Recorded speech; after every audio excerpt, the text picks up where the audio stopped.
हम भगवान का कैसे स्मरण करें, ये कथा कहती है।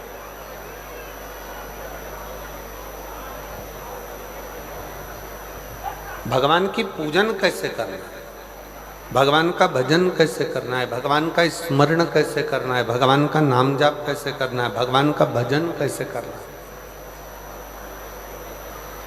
प्रवचन देने वाला प्रवचन देगा, दूसरा उसको सुनेगा, अपने विवेक में रहेगा, बुद्धि में रहेगा, अपने ऊपर उतारेगा। पर कथा पहले सबसे पहला काम करती है, जो कथा बाँचने वाला है उस पर अमल कराता है।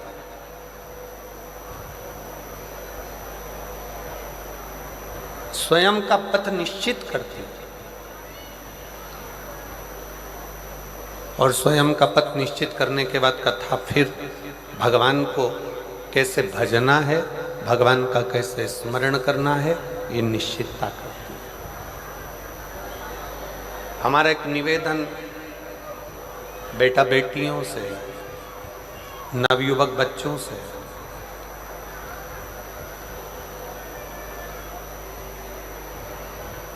माता पिता का हाथ पकड़कर जब तक आप चले, आपके निर्णय आपके माँ बाप ले।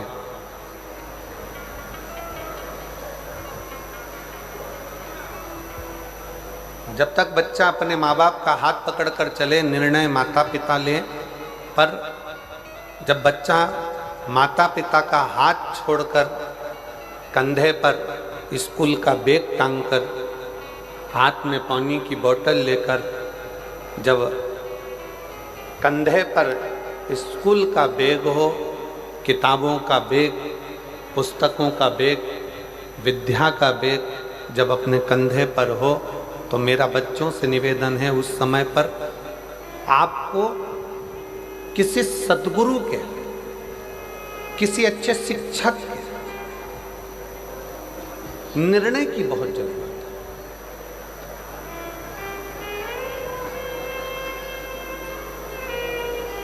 हमने पहले कथा में एक बार कहा था कि 4 तरह के गुरु होते हैं। पहले नंबर पर गुरु है माँ, दूसरे नंबर पर गुरु है पिता, तीसरे नंबर पर गुरु है शिक्षक और चौथे नंबर पर गुरु है सद्गुरु।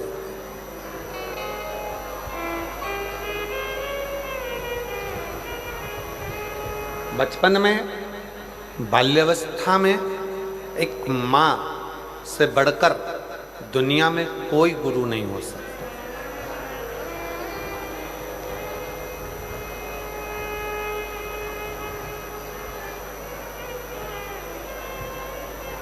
बच्चा डॉक्टर बनेगा कि बच्चा कलेक्टर बनेगा, बच्चा एसपी बनेगा कि बच्चा डीएसपी बनेगा, बच्चा मंत्री बनेगा कि संतरी बनेगा कि कलंतरी बनेगा, बच्चा क्या बनेगा, बच्चा व्यापारी बनेगा, व्यवसायिक बनेगा कि नौकरी करेगा, एक माँ निश्चित कर देती है, क्योंकि वो माँ अपने बच्चे को दूध भी पिलाती है तो ज्ञान भी देती है।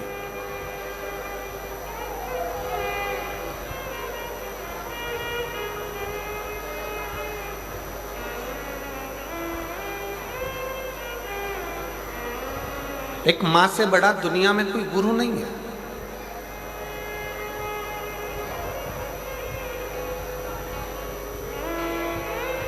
और नवयुवक बेटा बेटी अपनी बुद्धि में ये बात बिठाएं। कई लोग ऐसे हैं जिनको सहेलियों की बात अच्छी लगती है, दोस्तों की बात अच्छी लगती है, पर घर के माँ बाप की बात अच्छी नहीं लगती। कई लोग ऐसे बैठे हैं जिनको गांव के लोगों की, शहर के लोगों की, मित्र दोस्तों की, व्यापारियों की, व्यवसायियों की बात अच्छी लगती है, अपना साथ में काम करने वालों की बात अच्छी लगती है, पर घर के बुजुर्गों की बात अच्छी नहीं लगती।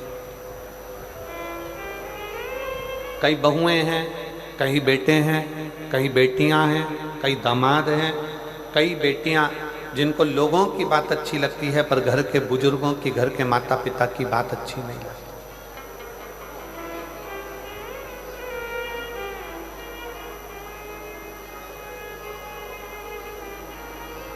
और जिन बच्चों को दुनिया के जिन लोगों को दूसरे की बात अच्छी लगे और घर के बुजुर्गों की बात बुरी लगे, समझ लेना उसने अपने पांव पर कुल्हाड़ी मार ली और एक दिन वो बर्बाद होकर रहेगा, वो बर्बाद होकर रहेगा। जिसको दुनिया में दूसरे का धर्म अच्छा लगता है, अपना धर्म बुरा लगता है, जिसको पराया धर्म अच्छा लगे, पराए लोग अच्छे लगें, पराए धर्म के लोग अच्छे लगें, दूसरे के त्यौहार अच्छे लगें और खुद के त्यौहार बुरे लगें, खुद का धर्म बुरा लगे, समझ लेना कि तुम अपने पांव पर कुल्हाड़ी मार रहे हो।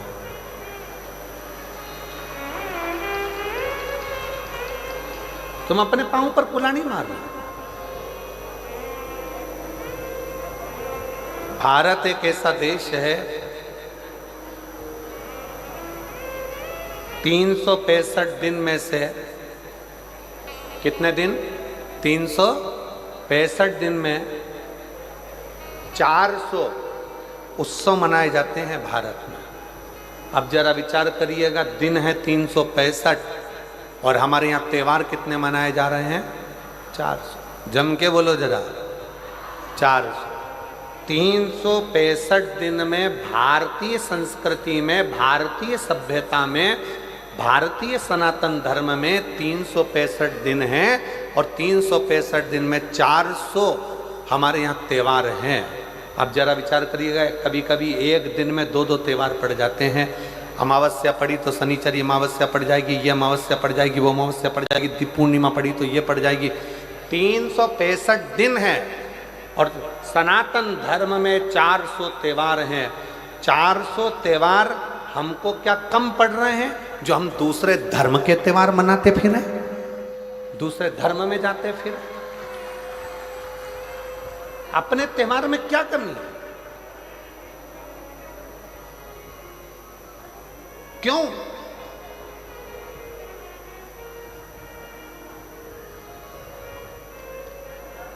किस लिए?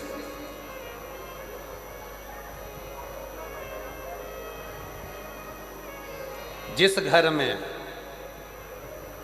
घर के माता पिता की बात बुरी लगने लगे और बाहर वालों की बात अच्छी लगने लगे तो समझ लेना ये घर बर्बादी का सिरा बन गया। माँ सास से आपकी बनती नहीं है, सास से आपका कहीं संबंध नहीं है, मान लो लड़ाई भी है, झगड़ा भी है। हमारे बीच में शबरी नारायण वाले महाराज जी पधारे हैं। मैं शबरी नारायण वाले महाराज जी पधारे हैं, एक बार जोरदार ताली बजाकर उनका भी स्वागत। शबरी नारायण वाले महाराज जी प्रत्येक कथा में आप कथा श्रवण करने के लिए जब भी छत्तीसगढ़, उत्तर प्रदेश में भी कहीं कथा होती है तो लगभग आपका आगमन होता है और कथा रसतत्व आप ग्रहण करते हैं।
हमारे बीच में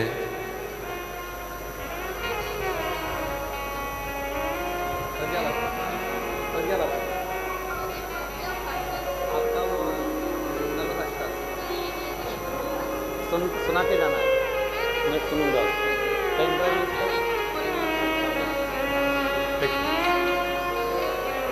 दीदी प्रज्ञा भारती जी हमारे बीच में पधारी हैं, जिनका नर्मदाष्टक पूरे विश्व में प्रसिद्ध है। एक बार जोरदार ताली बजाकर उनका साधुवाद करिएगा। बहुत सुंदर आप नर्मदाष्टक, हमने निवेदन भी करा है कि कथा के विराम के समय पर एक बार नर्मदाष्टक का पाठ आप और हम सब मिलकर करेंगे। एक बार जोरदार ताली बजाएं।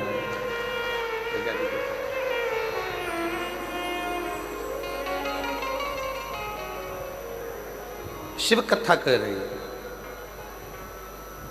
भगवान शंकर का संवाद कर रहा है, शिव महापुराण की कथा कर रहा है, शिव तत्व कह रहा है।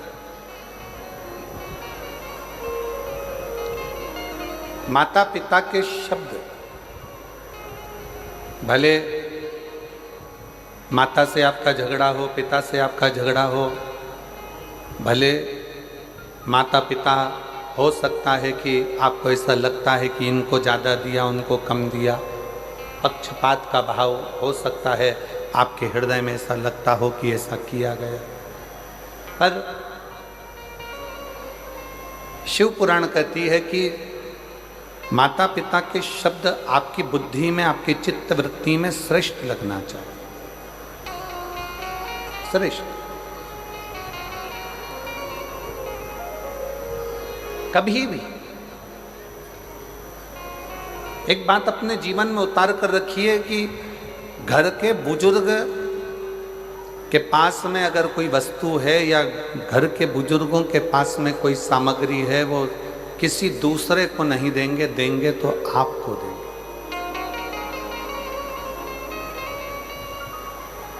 देंगे तो आपको देंगे, किसी दूसरे को नहीं। उसी तरह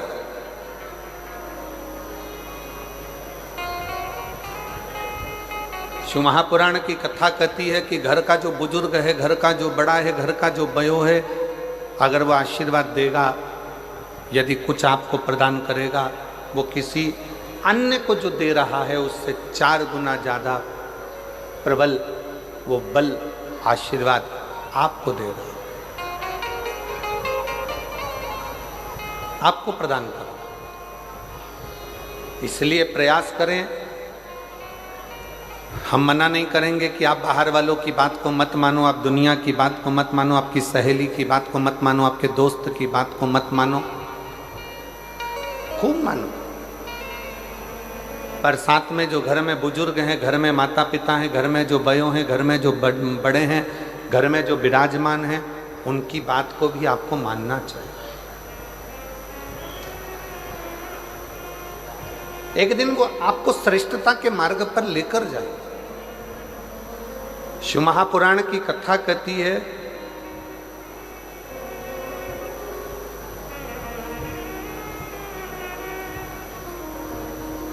जिस समय पर ब्रह्मा जी के मन में कोई संशय उत्पन्न होता था, ब्रह्मा जी जब सृष्टि का निर्माण करते हैं और सृष्टि का निर्माण करते करते जब ब्रह्मा जी के मन में संशय उत्पन्न होता है तो भगवान शंकर के पास जाकर बैठते हैं।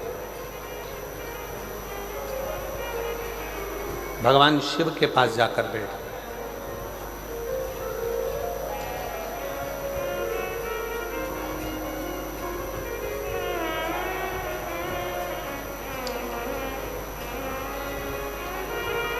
ब्रह्मा जी के हृदय में संशय हुआ, देवादिदेव महादेव के पास जाकर बैठे। भगवान विष्णु के हृदय में संशय हुआ, भगवान देवादिदेव महादेव के पास जाकर बैठे। इंद्रदेव के मन में संशय हुआ तो भगवान देवादिदेव महादेव के पास जाकर बैठे। वरुण, गरुण, 33 कोटि देवताओं के हृदय में जब कोई संशय होता है तो भगवान शंकर के पास जाकर बैठते हैं, जिससे हमारा संशय, हमारे भीतर की कुछ मन में उलझने हो तो वो समाप्त हो जाए।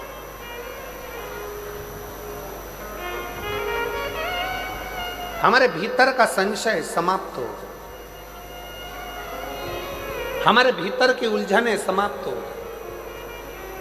अब कितना सुंदर कहा कि भगवान ब्रह्मा जी के मन में संशय होता है तो वो भगवान शिव जी के पास जाकर बैठते हैं, भगवान नारायण के पास संशय होता है तो शंकर जी के पास जाकर बैठते हैं, इंद्र के मन में संशय होता है तो शिव के पास जाकर बैठते हैं, नारद जी के मन में संशय होता है तो शंकर जी के पास जाकर बैठते हैं। शिव महापुराण की कथा कहती है केवल देवता ही नहीं, भगवान राम भी अगर इस पृथ्वी पर जन्मे और उनके मन में संशय आया तो वो शंकर जी के पास जाकर बैठे हैं। भगवान कृष्ण इस पृथ्वी पर जन्मे, भगवान कृष्ण इस पृथ्वी पर जन्म लेने के बाद उनके मन में संशय आया तो वो भी भगवान शंकर के पास जाकर बैठे हैं। शिव महापुराण की कथा कहती है कि आपके हृदय में भी अगर कोई संशय है तो पहला काम करो, एक लोटा जल भरकर शंकर के मंदिर में ले जाकर चढ़ाओ और शिव के चरणों में जाकर बैठना प्रारंभ करो, संशय समाप्त होना चाहिए।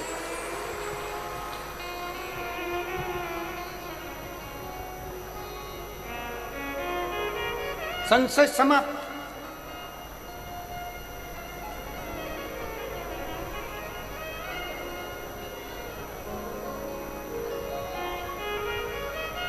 भीतर के संशय को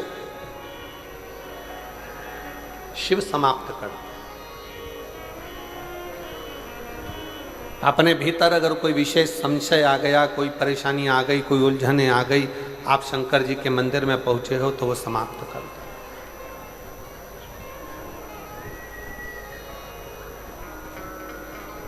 कहा शिव कहां मिलेगा, शंकर को पाने की जगह कौन सी है?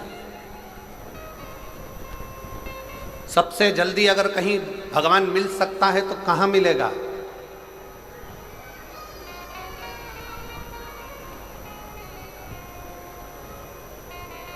शबरी नारायण वाले महाराज जी बैठे हुए हैं। माँ शबरी का बड़ा सुंदर चरित्र इन्होंने एक बार शबरी नारायण में जब हम कथा करे थे लगभग 7-8 साल पहले, ये बल्कि और ज़्यादा समय हो गया होगा, 9-1 साल के लगभग में शबरी नारायण में कथा हुई थी, 9-1 साल पहले। तब आपने एक प्रसंग सुनाया था महाराज जी कि प्रथम भक्ति में सत्संग मूल है। प्रथम भक्ति सत्संग की मूलता। जब भगवान राम जी ने शबरी अम्बा के सामने खड़े होकर कहा कि शबरी अम्बा, माँ शबरी से भगवान राम कहते हैं, शबरी अम्बा से भगवान राम कहते हैं कि मुझे पाने के लिए, मेरा दर्शन करने के लिए और मुझे पाने के लिए कहीं जाने की जरूरत नहीं है। मुझे अगर कहीं पाना है तो कहीं अगर कथा चल रही हो उस कथा में जाकर बैठ जाइए, मेरा दर्शन आपको उस कथा में जरूर होगा, ये निश्चित।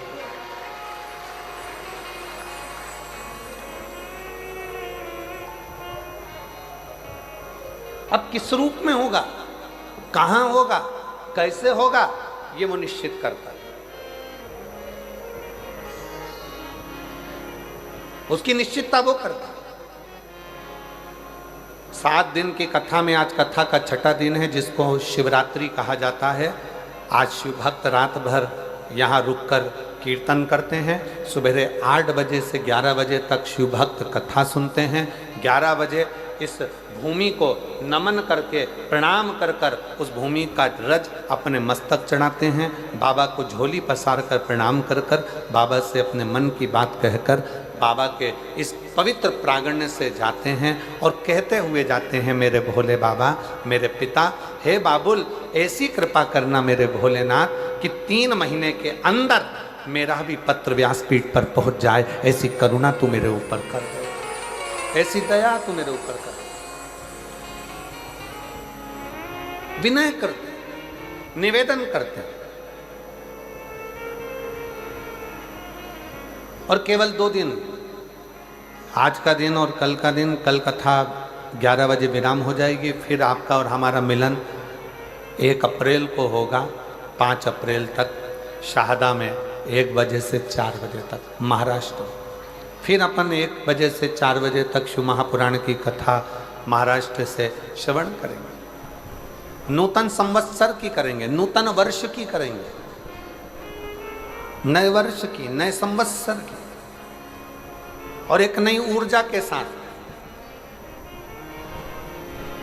कि हम नूतन वर्ष की पहली कथा सुन रहे हैं, बाबा हमारे मन के मनोरथ पूर्ण करे।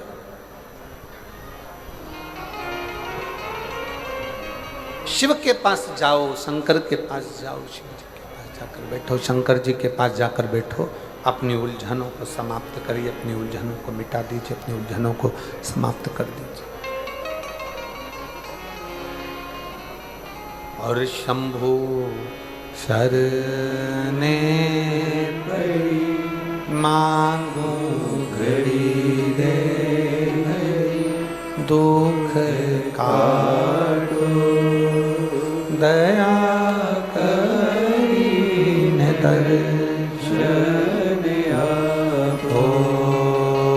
शंभु शरणे पड़ी मांगू घड़ी रे दुख काटो दया करीन दर्शन आपो। भगवान शंकर के पास जाकर बैठना मतलब अपने संशय को मिटा देना, अपनी उलझनों को समाप्त कर देना। कहाँ दर्शन होगा भगवान का? भगवान का दर्शन आप कहाँ कर सकते हैं? तो किसी ने कहा मंदिर में जाकर भगवान का दर्शन हो सकता है। शिव महापुराण की कथा कहती है मंदिर में जाकर भगवान का दर्शन होगा, पर भगवान के श्री विग्रह का दर्शन होगा, भगवान के स्वरूप का दर्शन होगा, भगवान के श्री विग्रह का दर्शन। और भगवान के असली स्वरूप का दर्शन करना है तो कहाँ होगा? तो कहा जहाँ पर भगवान शंकर की शिव महापुराण की कथा हो रही हो, वहाँ जितने शिव भक्तों का आप दर्शन करें वो शंकर का ही दर्शन होगा, शिव का ही दर्शन, शिव का दर्शन। शिव महापुराण की विद्येश्वर संहिता में, शिव महापुराण के महत्तम में लिखा, वेद व्यास जी ने लिखा, श्री शिवाय नमस्तुभ्यम बोलने वाला शंकर भगवान की शिव महापुराण की कथा सुनकर जाने वाला जिस ओर से निकल कर जाता है, उसके शरीर से छूकर जो हवा जाती है, और अगर उस रोड पर, उस गांव में, उस रास्ते में कोई अधोगति में मर गया, एक्सीडेंट में मर गया, कोई अचानक बीमारियों से मर गया, बहुत आस और विश्वास था उसको, जीने की तमन्ना थी, अचानक मर गया, अगर कोई शिव पुराण सुनकर जा रहा होता है, उसके शरीर से लगकर कोई हवा भी चलकर जाती है तो वो जीवात्मा का कल्याण करते करते जाती है, उसको मुक्त करते करते जाती है, उसको मोक्ष करते करते जाती है, उसकी मुक्ति करते करते जाती है। ये सियोर वाला महाराज नहीं कर रहा, ये शिव महापुराण की कथा में महत्तम में लिखा कि शिव पुराण की कथा सुनकर जाने वाला व्यक्ति जिस जगह से निकल कर जाता है, वहां से हवा चलकर उसके शरीर से छूती हुई जहां तक जाती है, वो ना जाने कितने कितने जीवों का कल्याण कर देती है। ये शिव महापुराण की कथा कर।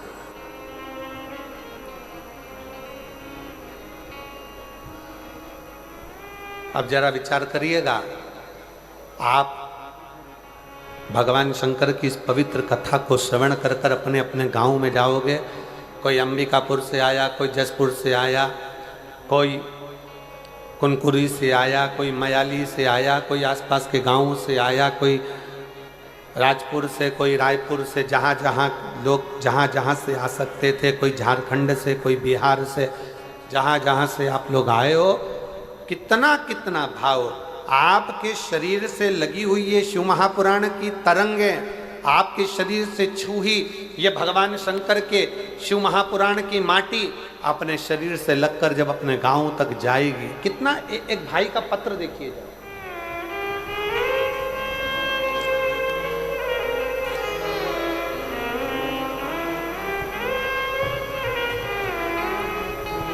मेरा नाम प्रीति साव है। प्रीति साव कहीं बैठी हो तो हाथ हिला सकती हो। मैं छत्तीसगढ़ राज्य के रायगढ़ जिला के छोटे से गांव से हूँ।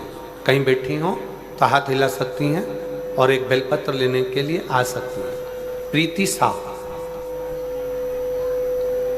कहीं बैठी हो तो एक बेलपत्र लेने के लिए आ सकती है। मैं छत्तीसगढ़ राज्य के रायगढ़ जिला के एक छोटे से गांव से हूँ। एक लोटा सारी समस्या का हल। गुरुदेव, एक लोटे जल का मैं क्या वर्णन करूँ। एक पत्र में उसने सबसे पहले जो लाइन लिखी है, आप भी अपने एलईडी पर पढ़िएगा जरा। इस धरती पर ऐसा कोई इंसान नहीं जिसके पास समस्या नहीं है, पर इस धरती पर ऐसी कोई समस्या नहीं जिसका समाधान शिव महापुराण में नहीं है। जिसका समाधान शिव महापुराण में नहीं है। मैं छत्तीसगढ़ के रायगढ़ जिले की एक छोटे से गांव से हूं गुरुदेव। हमारे यहाँ पर 500 600 फीट तक पानी नहीं है गुरुदेव। हमारे यहाँ भी एक बोर 600 फीट का लगा है, पर उसमें भी पानी बहुत कम सा आता। फिर एक और बोर कराया 500 फीट का, उसमें भी पानी थोड़ा थोड़ा सा आया। आखिरी में मेरी माँ पिता सब थक गए, विचार कर अब क्या करें क्या करें। तब आपकी कथा छत्तीसगढ़ के ही एक क्षेत्र में हो रही थी और बाबा से प्रार्थना करने हम उस छत्तीसगढ़ के ही क्षेत्र में पहुंच गए और बाबा की कथा सुनकर वहाँ की माटी को लेकर अपने घर आ गए। और हम फिर पुनः वापिस एक बोर कराए, जहाँ हमने माटी का ढला रखा और बोरिंग की मशीन लगवाई, तो 170 फीट पर हमें भरपूर पानी प्राप्त हुआ। 170 फीट पर हमें पानी की प्राप्ति हुई। गुरुदेव, दुनिया के लोग हंसें, दुनिया के लोग ताना कसें। कहीं बैठी हो प्रीति साहु, छत्तीसगढ़ रायगढ़ जिले के छोटे से गांव से है, अगर कहीं बैठी हो तो आ सकती हो। एक विश्वास, एक भरोसा, एक दृढ़ता।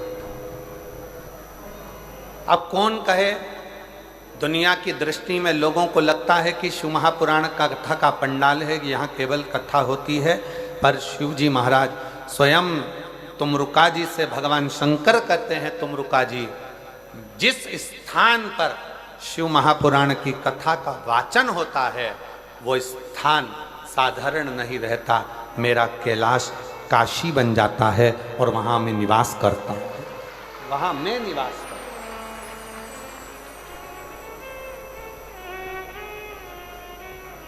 आप जो भोजन व्यवस्था संभाल रहे हैं, जो भोजन व्यवस्था में लगे हुए हैं, उनसे जाकर पूछना। लाखों शिव भक्त रोज के भोजन कर रहे हैं प्रतिदिन। कभी 50,000 भोजन कर रहे हैं, कभी 60,000 भोजन कर रहे हैं, कभी 1 लाख लोग भोजन कर रहे हैं। प्रतिदिन इतने लोगों का भोजन बन रहा है। समिति उसको सुचारू रूप से चला रही है। जो भोजनशाला संभाल रहे हैं उनके पास जाकर पूछना, क्यों भैया भोजन भंडारे में कोई चीज़ की कमी है क्या, भोजन भंडारे में कोई चीज़ की कमी चल रही है क्या? तो वो हाथ जोड़कर कहेंगे, शंकर जी का भंडारा है, ऐसा चल रहा है कि रात दिन लोग खा रहे हैं और मालूम नहीं पड़ रहा।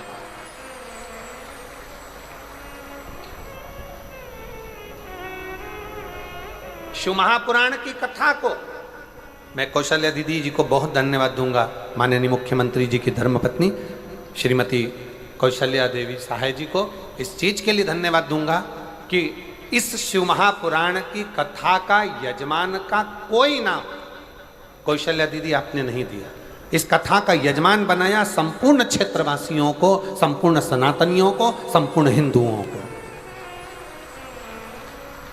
इस कथा का यजमान पद अगर किसी को दिया तो आपने संपूर्ण क्षेत्रवासियों के, वनवासी निवासियों को, वन में रहने वालों को, आदिवासियों को, वन क्षेत्र में रहने वालों को इस कथा का मुख्य यजमान का पद दिया कि ये वनवासी, ये आदिवासी, ये निवास करने वाले संपूर्ण सनातनी इस कथा के यजमान रहेंगे। मैं आपको बहुत बहुत धन्यवाद देता हूँ इस चीज के लिए। श्री शिवाय नमस्ते।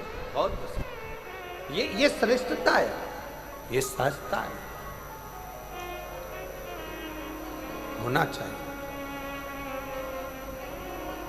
प्रभु आपकी कृपा से सब काम हो रहा है। करते हो भोले बाबा मेरा नाम हो रहा है। करते हो भोले बाबा मेरा नाम हो रहा है। भोले आपकी कृपा से सब काम हो रहा है। मैं तो नहीं हूँ काबिल तेरा पार कैसे पाऊं। मैं तो नहीं हूँ काबिल तेरा पार कैसे पाऊं। टूटी हुई वाणी से गुणगान कैसे गाऊं। टूटी हुई वाणी से गुणगान कैसे गाऊं। करता नहीं मैं कुछ भी सरेआम हो रहा है। भोले आपकी कृपा से सब काम हो रहा है। भोले आपकी कृपा से सब काम हो रहा है। करते हो डमरू वाले मेरा नाम हो रहा है। करते हो डमरू वाले मेरा नाम हो रहा है। ये उसकी कृपा से, ये उसकी दया से।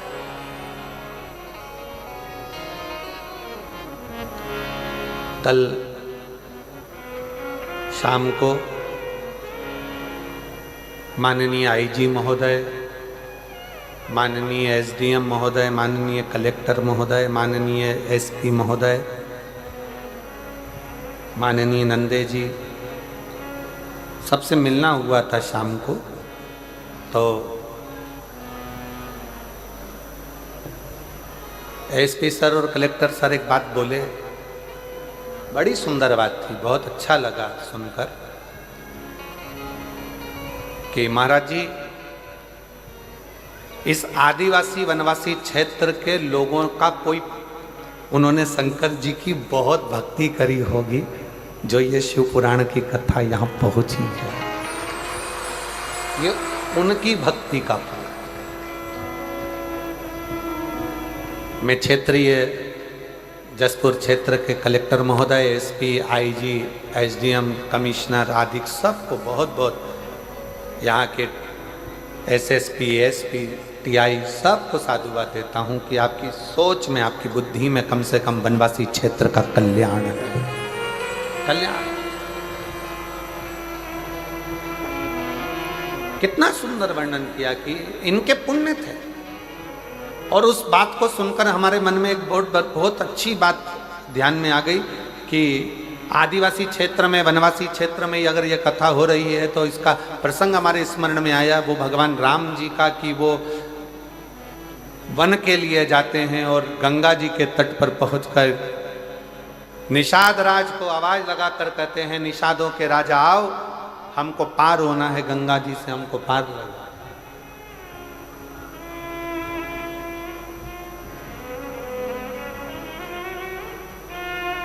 हमको पार होना, गंगा के तट से हमें पार उतारिए। तो वो कहते ना, कभी कभी भगवान को भी भक्तों से काम पड़े, जाना था गंगा पार प्रभु, केवट की नाव चढ़े।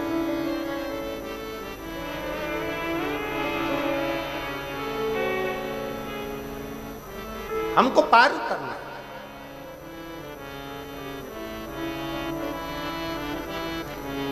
नाव लाई जाए। बहुत सारे केवट अपनी अपनी नावों को लेकर आए। किसी की नाव में रतन जड़े थे, किसी की नाव चंदन की बनी थी, किसी की नाव में छाता था, किसी की नाव में छत्र लगा था, किसी की नाव में पेंटिंग हुई थी, किसी की नाव में कढ़ाई हुई थी, किसी की नाव में घड़ाई हुई थी, कोई नाव में तांबा लगा था, कोई नाव में चांदी लगी थी, कोई नाव में पीतल लगा था, कोई नाव इतनी सुंदर थी कि वो देखते रह जाओ। इतनी सारी नाव घाट पर आकर खड़ी हो गई और भगवान निषादों का राजा निषाद राज ने भगवान राम जी से कहा, प्रभु ये सारी नाव आपकी है, आप जिस नाव पर अपना हाथ रख दोगे वो नाव में आप बैठकर चले जाओगे। आपके लिए नाव का ढेर लगा दिया गया।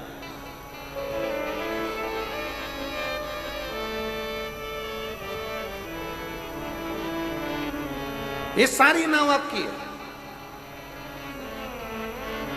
आप चाहे जिस नाव में बैठ जाइए, आप चाहे जिस नाव में बैठिए, आपकी मर्जी।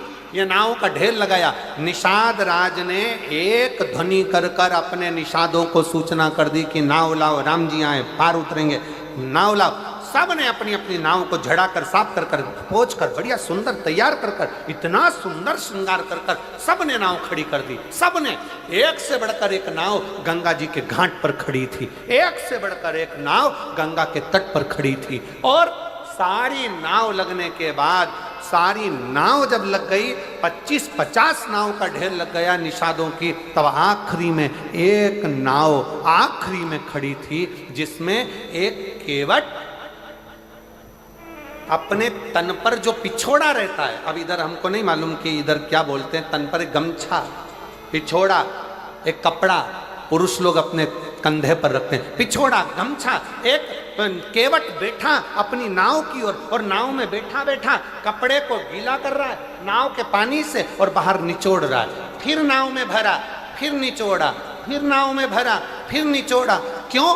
क्योंकि ये केवट की नाव नीचे से फूटी थी और फूटी हुई नाव में अंदर से पानी आ रहा था, तो केवट उस नाव का पानी बाहर निचोड़ रहा था, नाव को खाली कर रहा था। राम जी इतनी सुंदर सुंदर नाव को देखे और देखने के बाद राम जी आगे बढ़ते बढ़ते बढ़ते बढ़ते बढ़ते बढ़ते उस केवट के पास पहुंच गए जिसकी नाव में छेद था, नाव पुरानी थी, और केवट के पास जाकर कहा, केवट तुम्हारी नाव लगाओ, मैं इससे पार उतरूंगा, तुम्हारी। आज हमको लगता है आदिवासी क्षेत्र में, वनवासी क्षेत्र में, इस वीराने जंगल में, इस मयाली में, इस कुनकुरी में, जशपुर में अगर आज ये कथा हो रही है तो हमको तो लगता है कि वो केवट का चरित्र याद आ गया कि अच्छी अच्छी नाव छोड़कर भगवान राम उस टूटी हुई केवट की नाव के पास गए। टूटी हुई, जिस नाव में छेद है उस नाव के पास।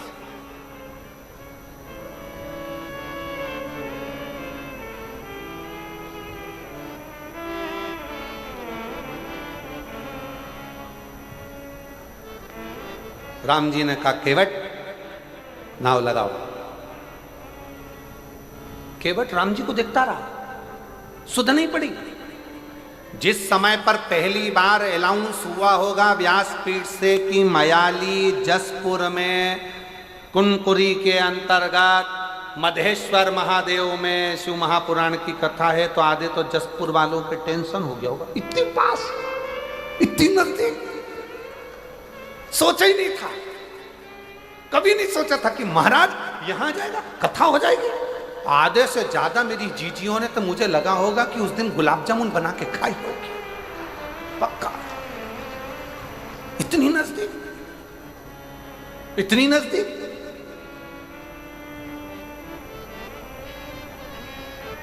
और कई मेरी बेटियां बैठी हैं, कई मेरे बेटा बैठे, कई मेरी जीजियां बैठी, उनको नींद नहीं आई होगी जब तक कथा चालू नहीं हुई होगी ना, इनको बेचैनी अंदर से तड़फन हो रही होगी। 2 दिन बचे हैं, 3 दिन बचे हैं, 1 दिन बचा है, बस आने वाली है, आने वाली है, शिवपुरा होने वाला, शंकर कथा,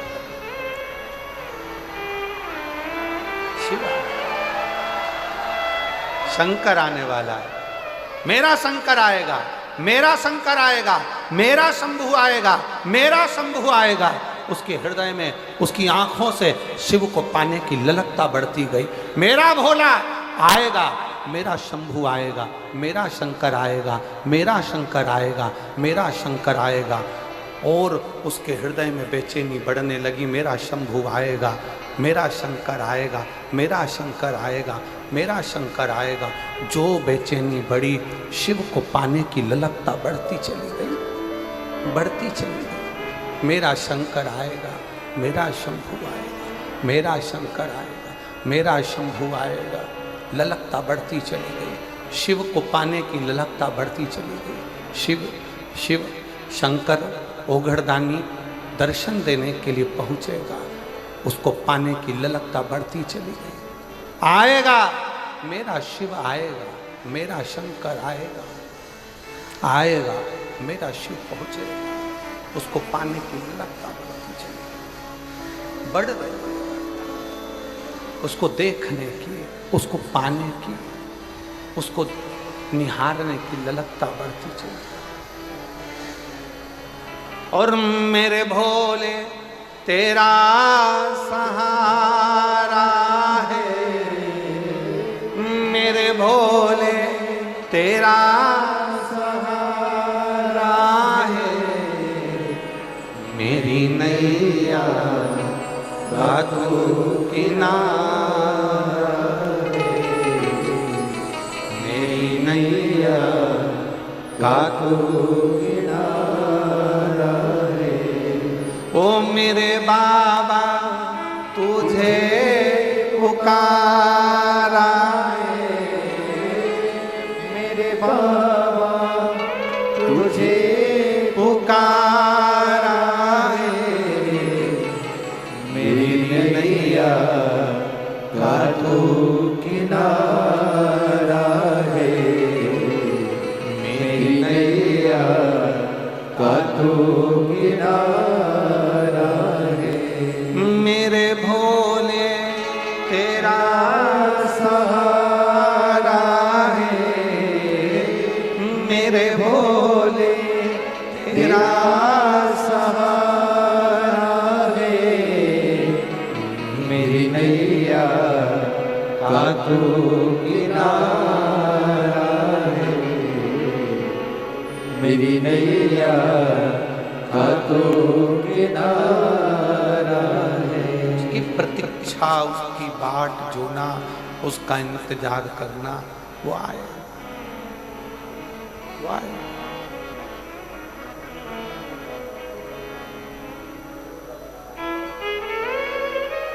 हे मेरे जसपुर की जीजियों, मेरे जसपुर के जीजाओं, मेरी बेटियों बेटाओं, शंकर शिव कब आता है, कब जाता है, लोगों को मालूम ही नहीं पड़ पाता है। और किस रूप में आकर ऐसी तरंग के साथ, ऐसी सुगंध के साथ, ऐसे वायु संचार के साथ, ऐसे आनंद के साथ निकल कर चले जाता है, लोगों को मालूम ही नहीं पड़ पाता कि कब आया और कब चले गया, कब आए।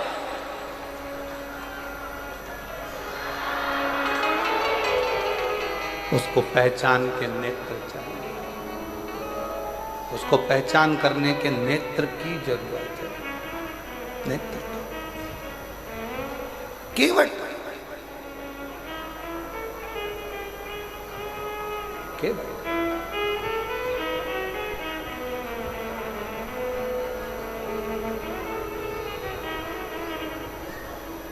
तेरी नाव लगा ले, तेरी नाव। केवट ने कहा,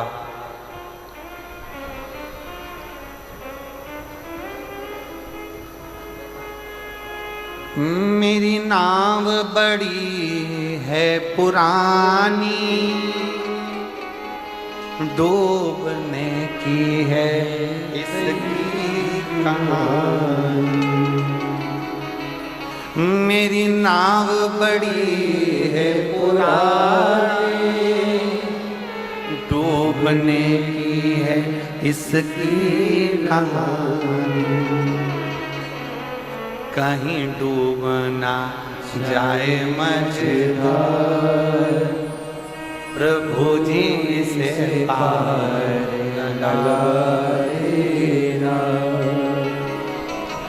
कहीं डूब ना जाए मझधार, प्रभु जी से पार लगा देना। मेरी नाव बड़ी है पुरानी, सब बोलिए, मेरी नाव बड़ी है पुरानी, मेरी नाव बड़ी है पुरानी, डूबने की है इसकी कहानी, डूबने की है इसकी कहानी। और कहीं डूब ना जाए मझधार, भोले जी इसे पार लगा देना। कहीं डूब ना जाए मझधार, भोले जी से पार लगा देना। भोलेनाथ मेरो संदेश जाए सुना देना।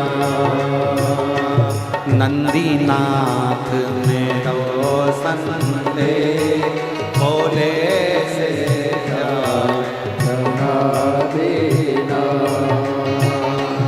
नंदीनाथ मेरो संदेश भोले से जाए सुना देना। नंदीनाथ मेरो संदेश भोले से जाए सुना देना। मेरी नैया पड़ी रे मझधार, भोले जी से पार लगा देना। मेरी नैया पड़ी रे मझधार, भोले जी से पार लगा देना। ओ मेरी नैया पड़ी रे मझधार, भोले जी से पार लगा देना। मेरी नैया पड़ी रे मझधार, भोले जी से पार लगा देना। बड़े प्रेम से आनंद के साथ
घट घट की मेरी नैया भंवर बिच अटकी। तुम तो जानो प्रभु जी घट घट की मेरी नैया भंवर बिच अटकी। तुम तो जानो भोले जी घट घट की मेरी नैया भंवर बिच अटकी। तुम तो जानो भोले जी घट घट की मेरी नैया भंवर बिच अटकी। कहीं डूब ना जाए मझधार भोले जी से पार लगा देना। कहीं डूब ना जाए मझधार भोले जी से पार लगा देना। कहीं डूब ना जाए मझधार भोले जी से पार लगा देना। कहीं डूब ना जाए मझधार भोले जी से पार लगा देना।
भगवान देवादिदेव महादेव से अपने मन का भाव अवश्य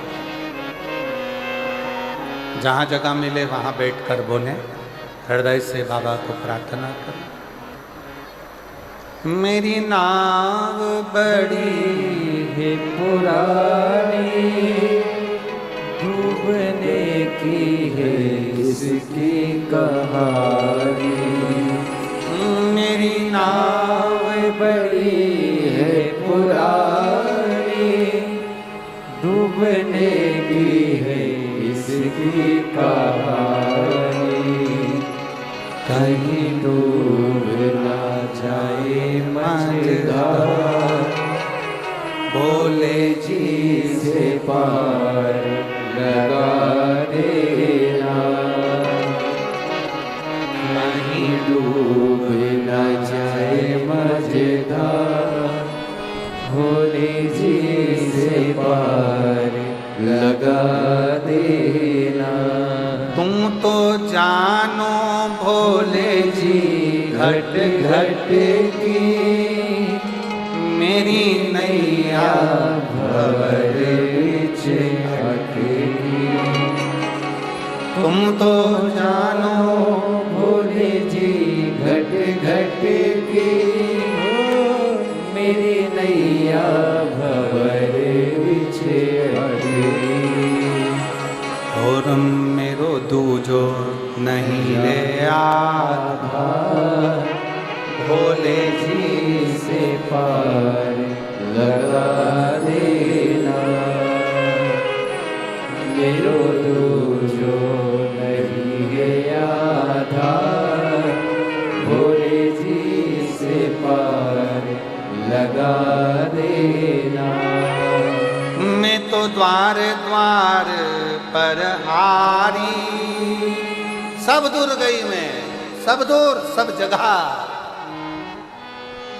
पर सब कोई मिलते भिखारी। एक दाता विश्व के नाथ, मुझे तेरे पास बुला लेना।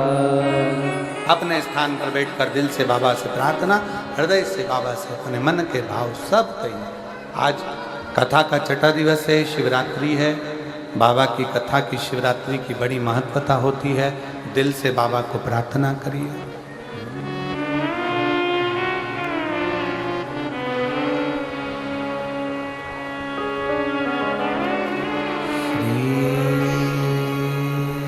शिवाय नमस्तु, श्री शिवाय नमस्तु, श्री शिवाय नमस्तु,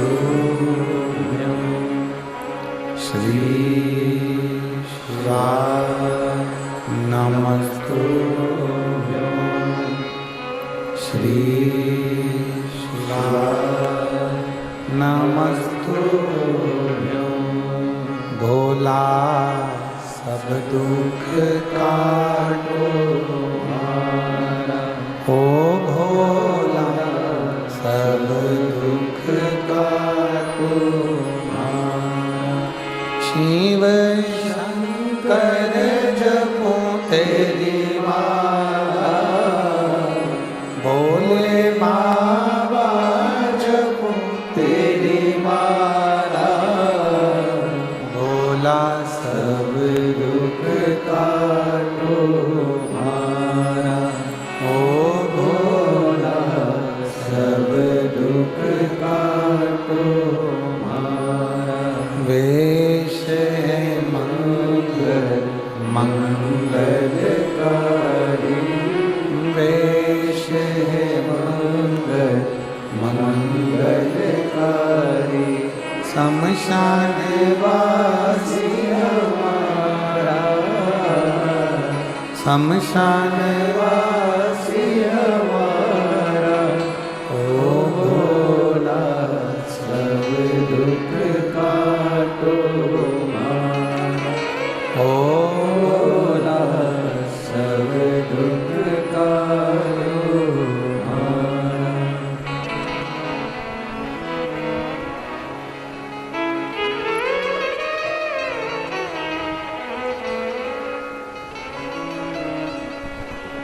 भगवान देवाधिदेव महादेव, भगवान शिव, ओगड़दानी, त्रिकालदर्शी, कैलाशी, अविनाशी शंकर मेरे शंभू की कथा कर रहे हैं।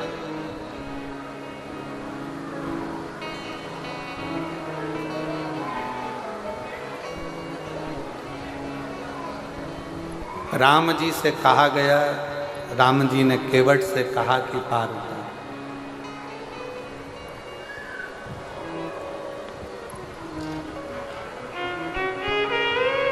नाव पार उतार।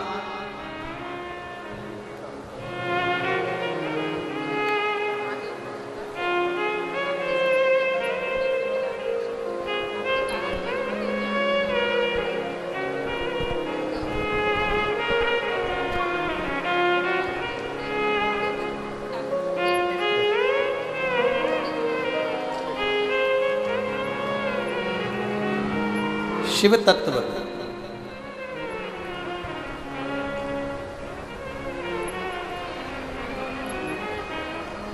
भगवान शंकर की कृपा। राम जी केवट से नाव मांगते हैं। केवट स्तुप्त हो, एकदम स्थिर राम जी को देख रहा है, राम जी केवट जी को देख रहे हैं। दोनों एक दूसरे को देख रहे हैं और देखने में लगे हैं, क्योंकि केवट को आश्चर्य इस बात का है कि यहाँ रतन, माणिक, सोना, चांदी, पीतल, तांबा, चंदन की जड़ी हुई नाव खड़ी की खड़ी रह गई और मेरी टूटी फूटी नाव में राम जी बैठने के लिए आ गए। इससे बढ़कर कृपा और क्या हो सकता। ए जशपुर वालों, कुनपुरी वालों, मयाली वालों, खूब नगाड़े बजाओ कि ये शिव महापुराण की कथा अपने क्षेत्र में कैसे आई है। शिव की ही कृपा, शिव की कृपा, शंकर की करुणा, ये उसकी उदार, शंकर की करुणा, शिव की उदार। आज केवट के भाग्य जाग गए। केवट हाथ जोड़कर बोला, प्रभु। केवट ने राम जी से कहा, जरा मेरे हाथ में चिमटा तो खोड़ो, चिमटा। राम जी ने पूछा, चिमटा क्यों? मालूम पड़े मैं सपना तो नहीं देख रहा। केवट प्रसन्न भाव में बोले, राम जी कहते तू सपना नहीं देख रहा, चल चल बिठा, जल्दी बिठा, बिठा जल्दी से। केवट बोला, नहीं नहीं नहीं नहीं, अभी इतनी जल्दी नहीं बिठाने वाला। तो क्यों? ऐसा कौन सा काम पड़ गया तेरे को कि तू अभी पार नहीं करेगा इतनी सारी नाव? केवट ने पहले राम जी से कहा कि सारे नाव वालों से कह दो कि तुम जाओ, अब मैं इस नाव में बैठ के जाऊंगा। राम जी ने लक्ष्मण जी से कह दिया, बोल दो निषाद राज को, जितनी नाव लगी हैं 50 की 50 नाव वाले सब चले जाओ, अब हमको नाव मिल गई है, हम इसमें बैठ कर जाएंगे। ठीक है। और सारी नाव भेज दी। अब सब नाव चली गई। नाव तो सब चली गई, पर अकेले केवट की नाव ले गई। और ऐसा ही होता है, जब सारी गांव की दुकानें बंद हो जाती है किराने की, और एक किराने की दुकान खुली रहती है, तो जो 50 रुपए किलो का चावल है वो 55 में बिक जाता है।